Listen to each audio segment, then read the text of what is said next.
Hey everyone, welcome to BrickVault. Today is another minifigure collection video. We are focusing on the character Green Goblin, arguably the arch nemesis of Spider-Man. And in this collection there are 7 figures to go over. And an interesting factoid is that Green Goblin, I believe, is the first villain to ever have been produced as a Lego minifigure. Specifically, it was this guy. He was released back in the year 2002 in conjunction with the Spider-Man movie. And the set was simply called Green Goblin. It looks a little bit similar to what we call a polybag nowadays, but it came with the Green Goblin and his flyer, and I think he's antagonizing Mary Jane. What's pretty noticeable right off the bat is that this guy is detailed pretty darn well, considering he's a 2002 fig. Lots of intricate line detailing was not really attempted that much back in this year, and he is covered all across the front of the torso, the legs, and even the back, as well as the back of the head. That is a special mold that makes up the Green Goblin mask. It's pretty darn accurate to what we got in the movie, but I mean, the movie mask was kind of crazy when you think about it. This is the print for the face. Technically speaking, this is supposed to be Willem Dafoe playing the character, but the detailing for this particular minifig looks really similar to just kind of a standard minifig smirk. Maybe the only telling feature is the chin and the sunken in cheeks. He did come with a neck bracket, though it doesn't really have much of a use within the set, and it definitely doesn't look as good on the guy. But anyways,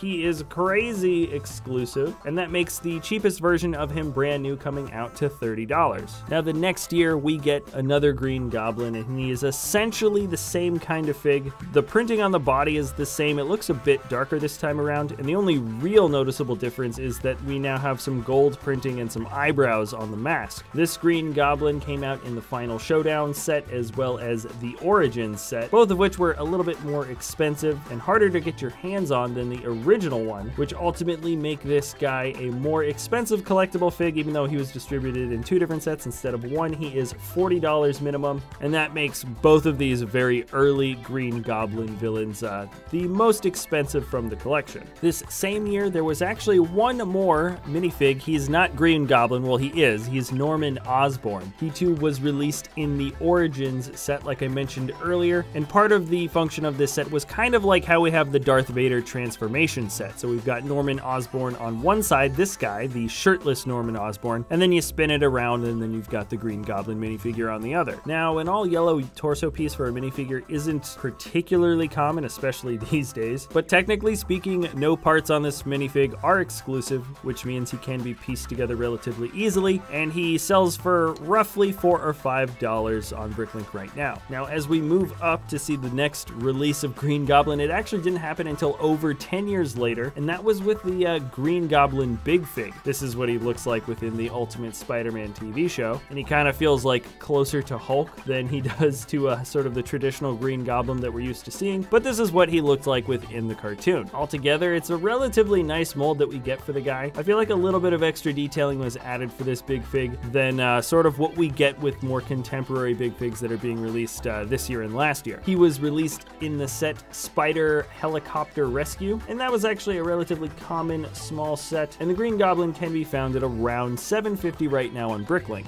Jumping up another year, we have our Green Goblin. He's actually a Junior's Green Goblin, still not released within the superhero line, at least in minifig form, and he's actually a pretty decent print. This looks much closer to what his sort of traditional comic book look is, with the purple contrasting well against his green skin. There's even some scales on the bottoms of his leg and his chest. The guy comes with 2 pretty decent expressions and a very special molded headpiece that I think is pretty excellent if you wanted to make some sort of elf or gnome minifigure in the future. Pretty sure you can still find this set on shelves in certain stores. He's pretty darn cheap in terms of a collectible fig, coming out to around $4. And then the next year, 2016, we get the last 2 Green Goblins. This first one definitely looking a bit different from the rest. He's known as Magenta outfit, Green Goblin, and he came in that pretty excellent Spider-Man set, Web Warriors Ultimate Bridge Battle. He is by far the most highly detailed version of the Green Goblin so far, and probably probably the most highly detailed one that we're going to be getting. He's got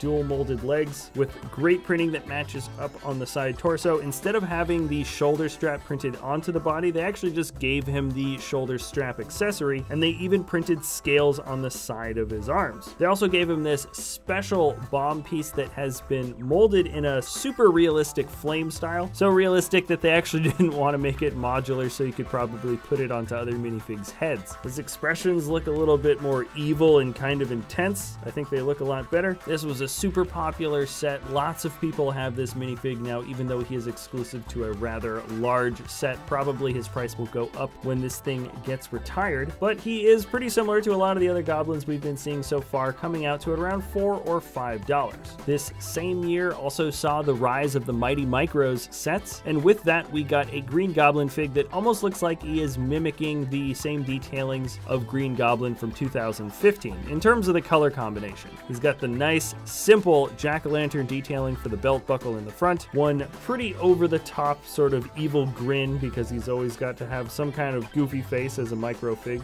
Mighty Microfig. And he's got his signature short legs. These are really cheap sets, so the minifigs are all super cheap. He is $2, and there we have it, all 7 figures for this Green Goblin collection. Pretty cool to know that this is the first supervillain ever officially made by LEGO. At least I'm 99% sure on that fact. And if we were to get another Green Goblin fig, maybe it should be another Green Goblin big fig, similar to what we have for Norman Osborn against the Miles Morales Spider-Man. And if you guys have any ideas about another LEGO collection in the future that you want to see me do, let me know in the comment section below. And that's it for this episode. So thanks a lot for watching, and we will see you next time at BrickVault.